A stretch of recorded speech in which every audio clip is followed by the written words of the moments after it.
Get off the sidelines and be a part of the show. Call Steve toll-free at 1-877-Newsmax. That's 1-877-639-7629. Here is Steve Malzberg. This has been an administration from the reset to the cancellation of the agreements that we had with Poland and the Czech Republic on missile defense to Syria that frankly has been outthought and outmaneuvered pretty consistently by Putin.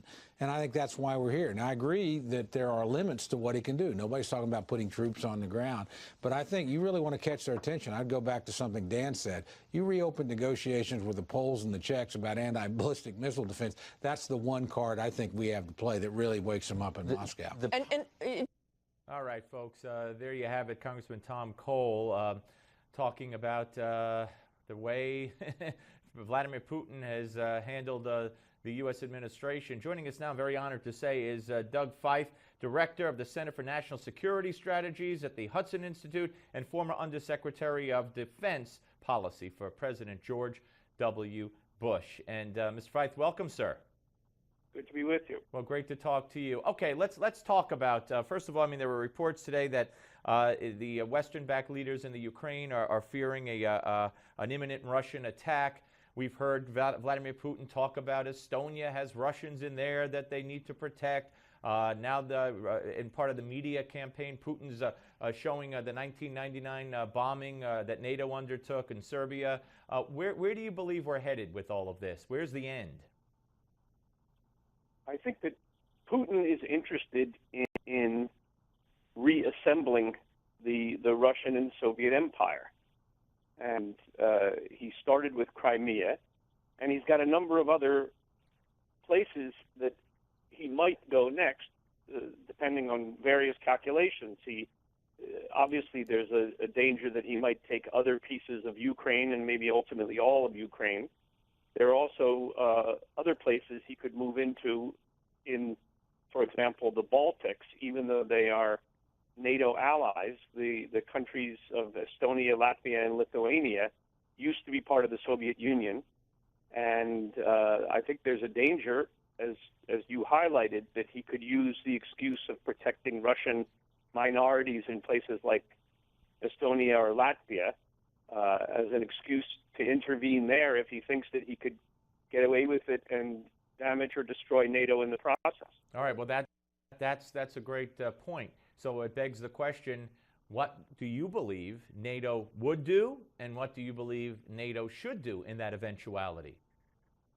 Well, NATO is a collective security arrangement, and it's a treaty arrangement. And so under the terms of the NATO treaty, an attack on one member is considered an attack by all.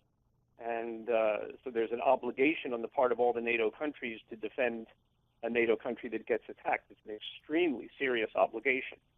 And that's, I think, part of the reason that Putin might think, if he believes that he could attack one of the NATO countries and get away with it, he would believe that he could thereby destroy NATO without war.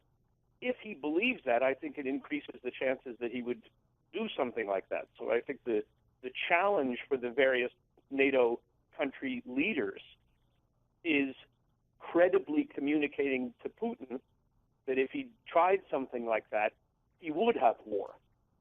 And that's a really frightening prospect. Nobody wants to have a war. But the question is, what is the best way to avoid war? And given our obligations and given his interests and everything else, I think the best way to avoid war would be to make it clear that if he did certain things that crossed important lines, like the NATO treaty, that he would in fact have war. It would be extremely dangerous for Putin to believe that he could do something like that without war. Yeah, it's an interesting point you made that he might think he could, destroy NATO, or that's not your word, dissolve NATO or disrupt NATO without even, facing a war.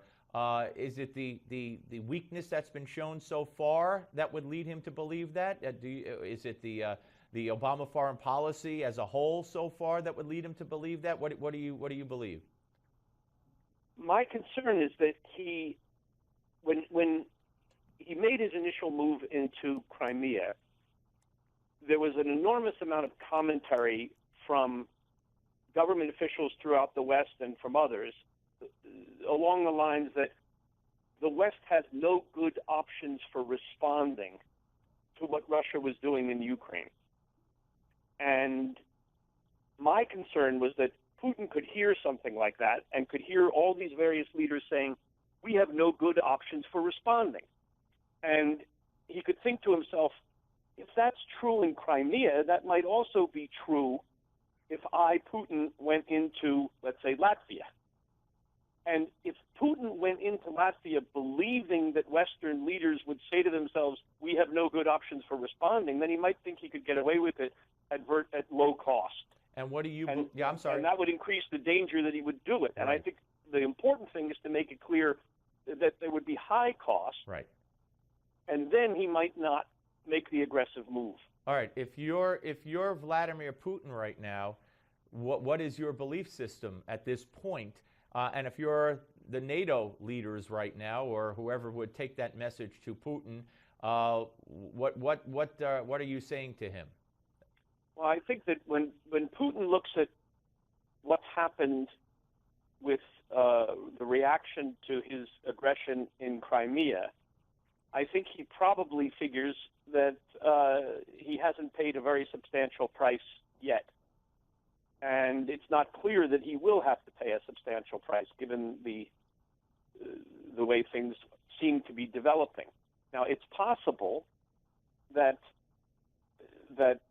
these meetings that President Obama is currently having could produce more serious imposition of penalties on Russia, but I must say I don't see that, and I think that Putin, at the moment, is probably thinking that he did something rather brilliant at low cost. And I think that is likely to embolden him to try to do more things which he thinks would be beneficial to him and for which he would not have to pay a large cost. You know, we had Elliot Abrams on, and he said that President Obama would do well to look and see how Jimmy Carter, of all people, and then he chuckled and said, I never thought I would say this about Jimmy Carter, but he said Obama could do well to look back and see how Jimmy Carter reacted to the Soviets after their invasion of Afghanistan. At least he said he took some concrete type of actions that were, in a sense, more meaningful than what Obama has done. Do you agree? Well, Jimmy Carter made an extremely famous and embarrassing remark when the Soviets, around Christmas time in 1979, went into Afghanistan. Jimmy Carter said something like, I've learned more over the last 48 hours about the Soviet Union than I had known, from the rest of my life, or something along those lines. And, it was a very embarrassing admission, but it showed that he actually did change his thinking. And so I think what Elliot Abrams was saying was Carter should at least get some credit for having the scales fall from his eyes, whereas President Obama reacted to Crimea by saying that there's something wrong with Putin, that Putin is living in the 19th century, rather than recognizing that President Obama has had a kind of dreamlike existence and has ignored the reality of the Putin regime in recent years. I mean, the person who needs to wake up is in the first instance is President Obama. Yeah, not Vladimir Putin. Douglas, thank you so much for joining us. I really appreciate your insight, sir. Good to talk to you. Thank you. Douglas Feith, ladies and gentlemen, Director of the Center for National Security Strategies at the Hudson Institute and former Undersecretary of Defense Policy for President George W. Bush. And that's very interesting. I mean, you got a top NATO general today, story just out in the Washington Post today, warning of further Russian aggression. And maybe instead of warning of further Russian aggression, as Doug Feith indicated, the generals and the people who represent NATO should be warning Russia of further Russian aggression instead of warning the world of further Russian aggression. Otherwise, it might happen. All right, folks, you know what's next. It's called Gimme 5, and it's coming your way on the Steve Malzberg Show on Newsmax Television. The Steve